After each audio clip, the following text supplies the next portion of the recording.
We are rich only because we are blessed. I was going through the scriptures today in the morning for my daily Bible study when God suddenly led me to Proverbs 10:22.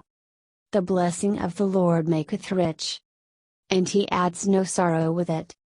For a long time I waited to grasp the meaning. I had not seen this verse for a long time. What is God saying here? Why is he saying and he adds no sorrow with it? We know that our God is a good God.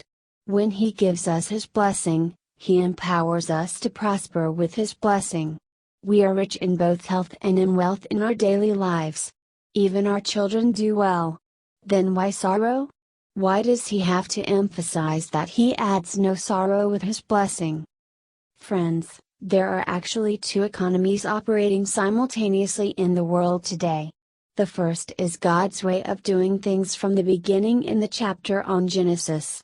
We know that the blessing he put on Adam did not last long. By his disobedience, Adam lost what God gave him free of charge.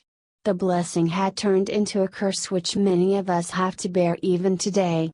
But God was merciful. He had immediately gone and set up his plan for man's redemption. God destroyed everything on earth through that mighty flood.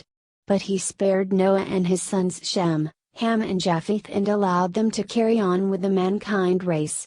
All of us are descendants of Shem, Ham, and Japheth. For a time it was peace again on earth.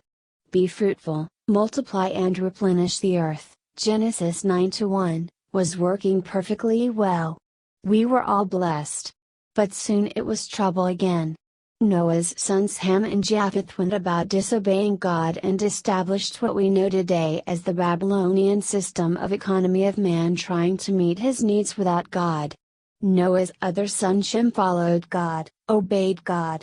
We also know that Abraham, the father of all nations, was a direct descendant of Shem. That was how the two economies began on earth. The Babylonian system of economy created by Ham and Japheth is the modern world of commerce. It is here that the modern way of doing business where man eats man, the cheating and stealing style of doings has survived to this day. They solve their spiritual needs by accepting material things and rituals and proclaim their own version of prosperity. The only thing that mattered was to make more money at any cost. For them it was only riches that bring in blessings. The second system of economy is God's system where man depends on God for his daily existence. He is not worried about the rising oil prices or a loss of jobs in today's world. He obeys God by doing his will as it is given in the Bible.